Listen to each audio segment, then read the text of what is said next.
We are joined here in studio with San Francisco Mayor London Breed, and we have a lot to talk about today. There's a lot going on in the city, including the breaking news from today that Macy's in Union Square, the iconic location, they plan to close hundreds of Macy's locations across the country. Why do you think they picked that one, and do you think it's actually going to shut down? Well, first of all, they're closing over 100. They're about 150 locations all over the country. And the first tranche of locations that they're closing don't include San Francisco.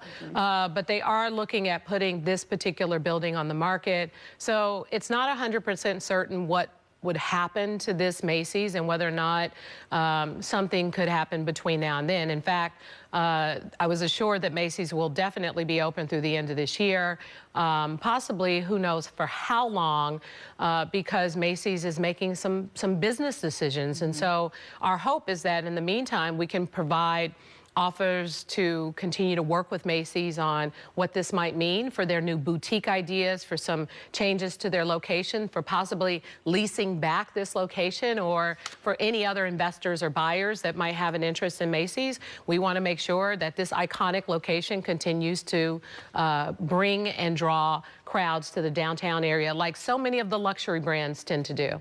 Some people were saying that that location was picked because of the crime in downtown and the low foot traffic, which then kind of leads us into what is happening downtown and how things are going to be changing there. Well, to be clear, crime in 2023 was down to the lowest it's been in 10 years. And in particular, during the holiday season, it was down by over 50%, larcenies, which include retail theft and car break-in. So crime trends are going down. When I talked to the folks from Macy's, that was not mentioned in its factors to close, because it was about its entire portfolio.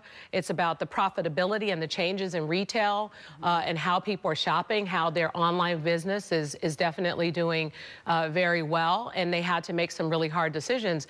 And the real estate that this Macy's is sitting in is extremely valuable. And so it's really about profits and marketability and other things. But to be clear, this is an iconic location, similar to the Transamerica building. That's a $1 billion investment where it is not only the person who purchased the building, but they're transforming the entire area around that area. Union Square is already that iconic destination. So the ability to attract and retain other uses are possible. This is going to be a lot different than what we experienced with Nordstrom, where Nordstrom's closed. This Macy's is not closing anytime soon.